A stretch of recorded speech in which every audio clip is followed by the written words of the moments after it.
चूँकि यहाँ के चेयरमैन डॉक्टर साजिद रहमान साहब हैं बघार शरीफ, तो माशाल्लाह उन्होंने पहले भी वहाँ पे बघार में भी जो एक बड़ा पसमानदा इलाका था वहाँ पे भी बड़े अरसा दराज से वहाँ पे उन्होंने बहुत बेहतरीन किस्म का कॉलेज रखा हुआ था।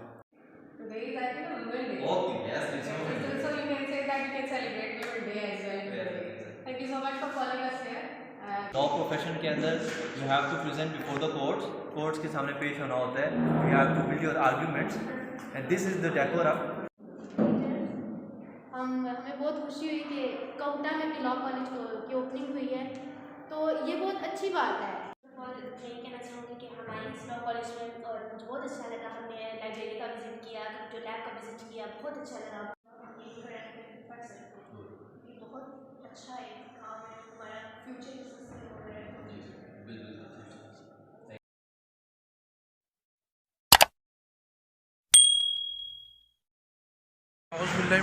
जी बिस्मिल्लाहिर्रहमानिर्रहीम जी।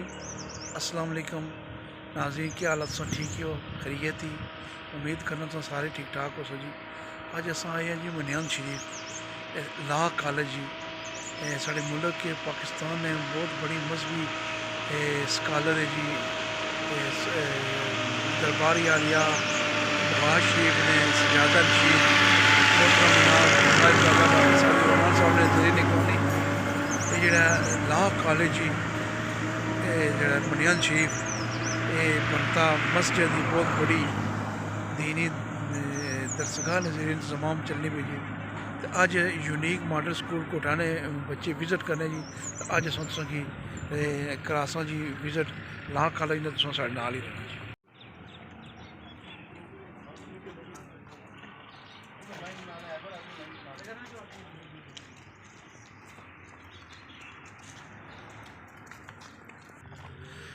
लॉ कॉलेज ने अंदर सब पहुँच गए हैं जी। माशाल्लाह बड़ी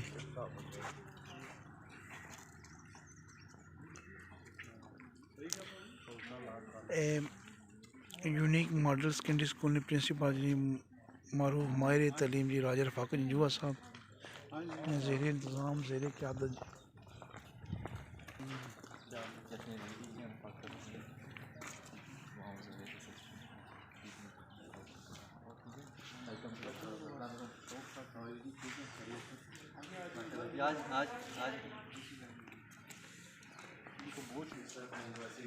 जी जी बिल्कुल ठीक है। आप पहले विजिट करवाना चाहते हैं? पहले विजिट कर जी ठीक है। पहले आप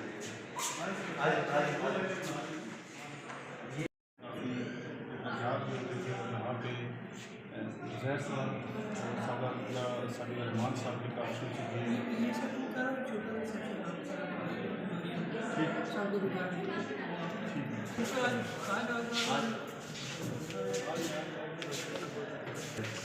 लंबी परमिशन हुआ है।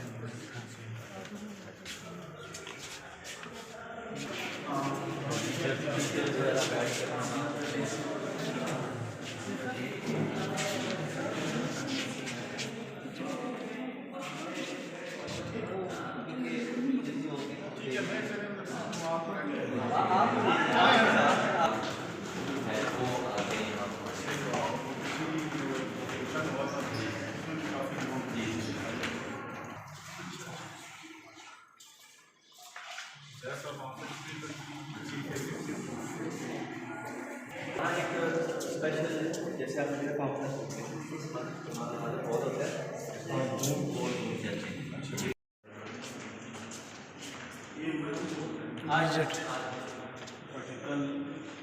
मुस्तकबिल है ये हमारे इलाके का।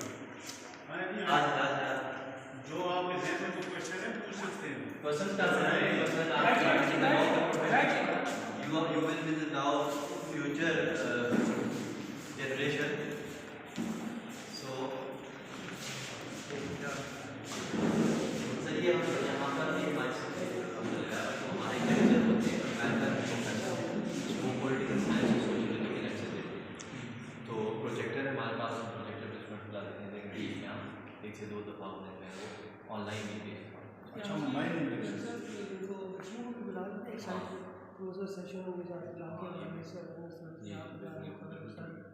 ठीक है।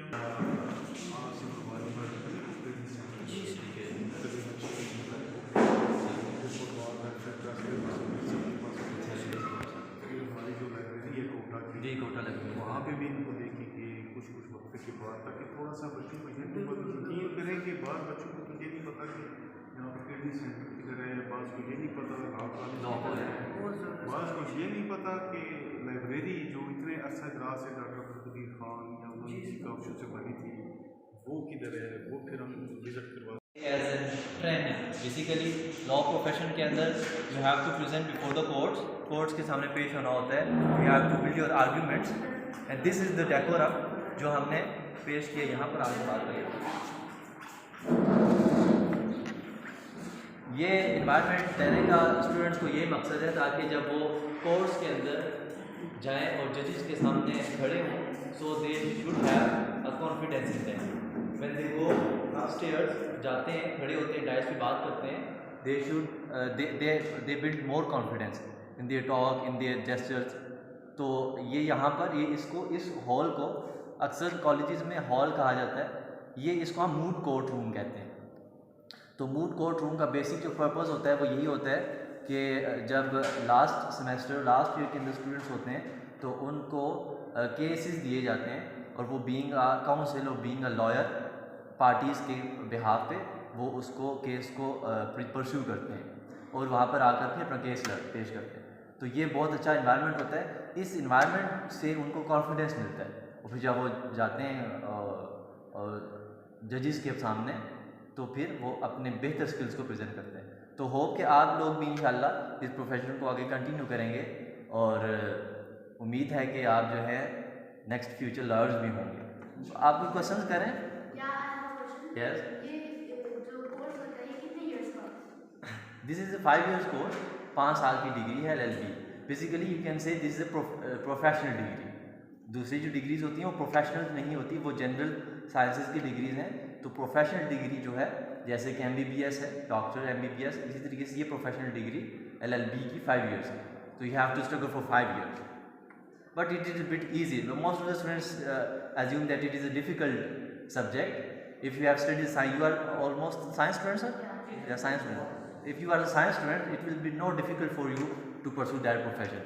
तो ये कुछ बहुत मुश्किल नहीं होता, but you have to struggle in this profession. इसके अंदर आपने मेहनत करनी होती है, दिन रात जो है वो लोग काम करते हैं, then they give their positions and then they give their results. बताइए जी, आपका कोई सवाल है? कैन आस्क फ्रीली, कॉलेज के हवाले से, लॉ के हवाले से, तालीम के हवाले से। क्या तासुर रखते हैं कोटा लॉ कॉलेज के बारे में आप?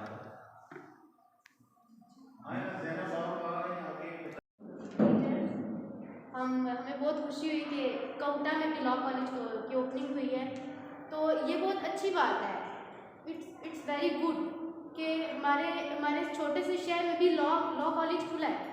बच्चों में इतनी वो आई है, बच्चों में इतना कॉन्फिडेंस आएगा कि वो लॉ करेंगे तो फिर आगे वो जजेस के सामने जाके खुद को पेश करेंगे या किसी के मसले में इंटरफेयर करके उनके मसलों को हल करेंगे।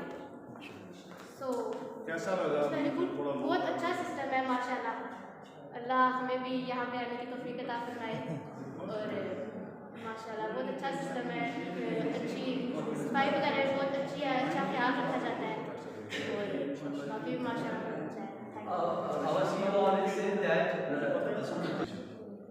तो यहाँ पर जो भी टीचर्स आते हैं तो उनका सबसे जो फर्स्ट पर्पस होता है वो स्टूडेंट्स की एकेडमिक पोजीशन को बेहतर करना होता है, उनकी नॉलेज को एनहेंस करना होता है, उनकी स्किल्स को डेवलप करना होता है।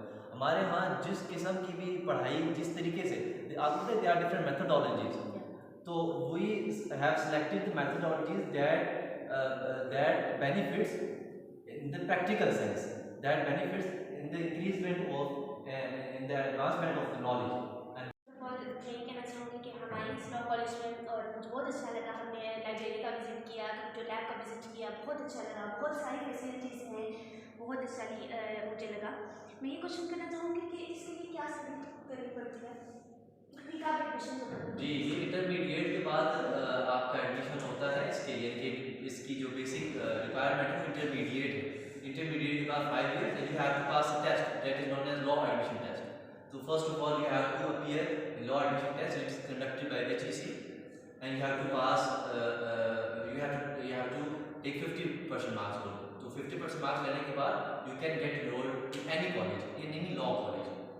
तो उसके बाद जो है आपकी 45% मिनिमम, आपकी 45% आपकी रिक्वायरमेंट होती है मैट्रिक में और इंटर में, तो आप you can join the computer law college.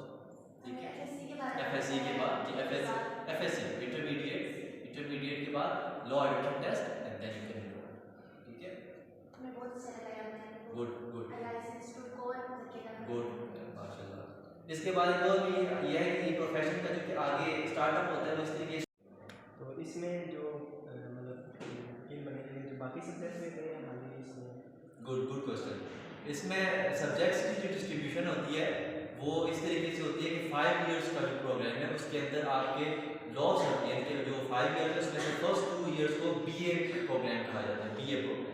तो BA प्रोग्राम के अंदर आपकी वो सब्जेक्ट्स इंक्लूड किए जाते हैं जो आपकी बेस बनाते हैं, जैसे मैंने कहा पॉलिटिकल साइंस इंक्लूड किया जाता है, सोशियोलॉजी इंक्लूड किया जाता है, इंग्लिश इंक्लूड किया जाता है। ठीक है, साइंसेस में होते हैं English, Islamic studies, political science, sociology. तो फर्स्ट ईयर के अंदर ये होते हैं। देन सेकंड ईयर के अंदर लॉ के इंट्रोडक्टरी सब्जेक्ट्स आ जाते हैं जो थ्योरी के अंदर होते हैं, जैसे introduction to Pakistani legal system. ठीक है, पाकिस्तान का लॉ का सिस्टम क्या है, इसी के कानून होता क्या है, कानून का फलसफा क्या है, ये सारे सब्जेक्ट हैं। फिर जब थर्ड ईयर आता है तो आपको जो लॉ है ना पाकिस्तान का लॉ, कॉन्स्टिट्यूशन है पाकिस्तान का, आईने पाकिस्तान जिसे आप कहते हैं, ठीक है ना, आईने पाकिस्तान। इसी तरीके से आप आजकल आप खबरें सुनते हैं कि नैब के कवानीन हैं, ठीक है, नैब ने ये किया वो किया। तो ये जो कवानीन है इनको आप लॉज को पढ़ते हैं, आप जो आपके जिसको आप हमारे लॉ की जुबान में कहते हैं स्टैट्यूट, तो स्टैट्यूट्स को पढ़ते हैं आप, जो एग्जैक्ट लॉज है। तो अगले 3 साल आप लॉज पे फोकस करते हैं। इसी तरीके से आप जो है वो दुनिया की कॉन्स्टिट्यूशन पढ़ते हैं, आप मलेशिया की कॉन्स्टिट्यूशन है, टर्की का कॉन्स्टिट्यूशन है, स्विट्जरलैंड का कॉन्स्टिट्यूशन है, ब्रिटिश का कॉन्स्टिट्यूशन है, ये सारी कॉन्स्टिट्यूशन पढ़ाई जाते हैं आपको। तो इसी तरीके से आखिरी साल में जाकर आपको फिर वो सब्जेक्ट पढ़ाए जाते हैं जो कि डायरेक्ट टच होते हैं आपकी लॉ प्रैक्टिस से, ठीक है, जिसको आप प्रोसीजरल लॉ कहते हैं। ठीक है, तो जैसे जैसे आप बढ़ते चले जाते हैं तो आपकी स्किल्स भी डेवलप होती है, आपकी नॉलेज भी डेवलप होती है। ठीक है, तो 5 साल तक लॉ के सब्जेक्ट से बेस एंड देन अपवर्ड्स करते करते आते हैं। ठीक है, और कोई क्वेश्चन? तो यहाँ पर साथ साथ ना सिर्फ एजुकेशन बट देयर स्किल, जो आप लॉ की फील्ड में, ये भी आपके लिए एक नया इजाफा होगा। लॉ के अंदर एक स्किल जो है ना बहुत ज़्यादा अप्रिशिएट की जाती है, और without that skill a lawyer can be said as a lawyer, that is known as drafting skill, लिखने की साइज, जो लीगल टाइटल्स होते हैं ना वो। तो हमारे लॉ कॉलेज का इतिहास ये है कि ये अभी से ही स्टूडेंट्स को लीगल राइटिंग लिखवाना सिखाता है। बच्चों को लॉ करने के लिए एग्जाम पढ़ सकते हैं, ये बहुत अच्छा एक काम है, हमारा फ्यूचर सक्सेसफुल हो रहा है। जी बिल्कुल, thank you. Today is I think a women day. Okay, yes, it's So you can say that you can celebrate women day as well. Thank you so much for calling us here. We are very appreciative. And the thing is कि हमारे students के लिए career counseling का एक career counseling का एक chapter है intake class की इंग्लिश की बुक में। तो उसमें हम लोग स्टूडेंट्स को यही सिखा जाते हैं कि how to choose your career, like which profession is beneficial for you in both terms of respect and money. So I think this is actually a respectful profession for both boys and girls as well. From both aspects, Yes. from money as well as from the respect. Yes. So thank you so much for guiding us, and thank you so much for having us here. On behalf of everyone, I am thankful. Thank you. Thank you. बिस्मिल्लाहिर्रहमानिर्रहीम। सबसे पहले मैं law college की इंतज़ामिया का भी शुक्रिया अदा करता हूँ, स्पेशली ज़ोहेब साहब का भी, जमील साहब का, ज़ीशान साहब का, ज़ुहेब साहब का, कि जिन्होंने हमें मौका दिया, बच्चों को मौका दिया कि वो यहाँ पे आएँ और विज़िट करें और अपने फ्यूचर के बारे में, कुछ चीज़ों के बारे में देखें। सबसे पहले तो ये मैं आपको बताना चाहता हूँ कि ये इंस्टीट्यूशन चूँकि यहाँ के चेयरमैन डॉक्टर साजिद रहमान साहब हैं बगार शरीफ, तो माशाल्लाह उन्होंने पहले भी वहाँ पे बगार में भी जो एक बड़ा पसमानदा इलाका था वहाँ पे भी बड़े अरसे दराज से वहाँ पे उन्होंने बहुत बेहतरीन किस्म का कॉलेज रखा हुआ था। और यहाँ पे भी जब लोगों की ये परेशानियाँ और ये चीज़ें देखी, क्योंकि लॉ कॉलेज कोटा में कोई किसी किस्म का फैसिलिटी मौजूद नहीं थी। यहाँ पे जिसकी भी ख्वाहिश होती थी यहाँ पे पिंडी जाके वहाँ पे जाके बड़ी मुश्किल से वो करते थे अखराजात भी। और लेकिन ये आपने बिल्डिंग देखी, फैसिलिटीज़ देखी। डॉक्टर साजिद रहमान साहब का भी शुक्रिया कि उन्होंने इस कोटा को ये एक ऐसा तोहफ़ा दिया कि जिससे लोग इस्तिफ़ादा हासिल कर सकते हैं, कैरियर की सूरत में भी, दीनी लिहाज से भी और दुनियावी लिहाज से भी, कि आप अपने इलाके की खिदमत भी कर सकते हैं। लायर बनना, वो जिस तरह ज़ुहैब साहब ने कहा कि मुख्तलिफ हर इदारे में मुख्तलिफ़ किस्म के लोग होते हैं, लेकिन हम अगर कोशिश करें, अगर अपने दिल से कोशिश करें तो हमें पता है कि हम अपने इलाके की इस सूरत में भी खिदमत कर सकते हैं। सिर्फ पैसे को मद्देनज़र देख के नहीं, बल्कि जिस तरह हमारी इस छोटी बच्ची ने ज़ैनब ने कहा कि छोटे छोटे मसाइल हल करना, इलाके की बेहतरी के लिए जाना और सच पे मबनी जो आगे आपका फ्यूचर हो उसको फॉलो करना, इससे अल्लाह भी खुश होते हैं, दुनिया भी खुश होती है और आखिरत भी बन जाती है। तो मैं ज़्यादा टाइम नहीं लेना चाहता। मैं पहले भी इसका विज़िट बहुत दफ़ा कर चुका हूँ, तो मुझे बड़ी खुशी हुई कि हमारे बच्चों ने इसका विज़िट किया और वो उनमें और कॉन्फिडेंस की बात हो। हम पहले भी 2-3 जगह पे विज़िट कर चुके हैं, वहाँ पे भी उन्होंने कोई चीज़ें कोटा की देखी, आज भी ये देख रहे हैं। मकसद सिर्फ ये होता है कि ये आने वाली नस्ल को हमें किस तरह कॉन्फिडेंस दें कि ये आइंदा अपने इलाके की किस तरह खिदमत कर सके, कि क्योंकि ये फ्यूचर तो ये लोग हैं कि इन्होंने इस इलाके को, इस तहसील को, इस सूबे को, इस मुल्क को इन लोगों ने संभाला। इनमें इतनी कॉन्फिडेंस, इनमें इतनी अहलियत होती है, सिर्फ उसको पॉलिश करने की ज़रूरत होती है कि जब तक हम उनको पॉलिश नहीं करेंगे, जब तक हम उनके उस जो उनके अंदर छुपा हुआ एक बेहतरीन इंसान हो उसको बाहर नहीं निकालेंगे, तो ये कैसे इस मुल्क की खिदमत करेंगे। ठीक है, कोटा एक पहले बैकवर्ड एरिया था, लेकिन अल्हम्दुलिल्लाह इस तरह के इंस्टीट्यूशन आने से बच्चों में कॉन्फिडेंस आया और यकीनन कोटा से पहले भी लोगों ने इस मुल्क की खिदमत की और आज के बाद भी इंशाल्लाह में यकीन है कि ये आने वाली नस्ल भी इस मुल्क की, पाकिस्तान की खिदमत करेंगे, दीनी लिहाज से भी और दुनियावी लिहाज से भी। बड़े बड़े नाम कोटा से पाकिस्तान की हाई लेवल तक पहुँचे, तो इंशाल्लाह आप लोगों में भी इतना कॉन्फिडेंस होना चाहिए कि जिस जगह पे भी जाएं, जहाँ पे भी जाएं, एतमाद के साथ। जिस तरह ज़ुहैब साहब ने कहा कि आइंदा आपके लिए जो पेपर्स की तैयारी है उसको फॉलो करें, जो चीज़ें जिस तरह उन्होंने कहा वो भी आप लोग ये गौर से सुना करें।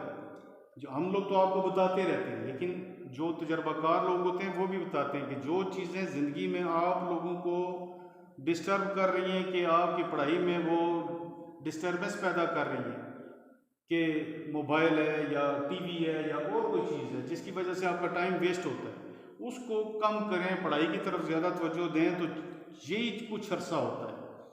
मैट्रिक के बाद तकरीबन 5-6 साल अगर ये सही मेहनत की जाए तो आप लोग एक बेहतरीन इस मुल्क का मुस्तकबिल बन सकते हैं। तो इंशाल्लाह मुझे यकीन है कि जिस तरह ये इदारा ज़ेर निगरानी डॉक्टर साजिद रहमान साहब, ज़ुहैब साहब और आप जैसे लोगों के ज़ेर निगरानी है, इंशाल्लाह हमारी दुआ भी है कि दिन दुगनी रात चौगनी इसको तरक्की दे और इंशाल्लाह हमें उम्मीद है कि ये आगे बढ़े।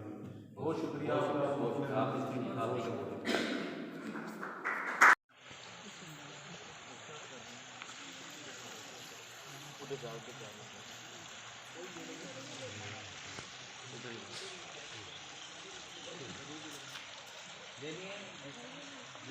जी सर,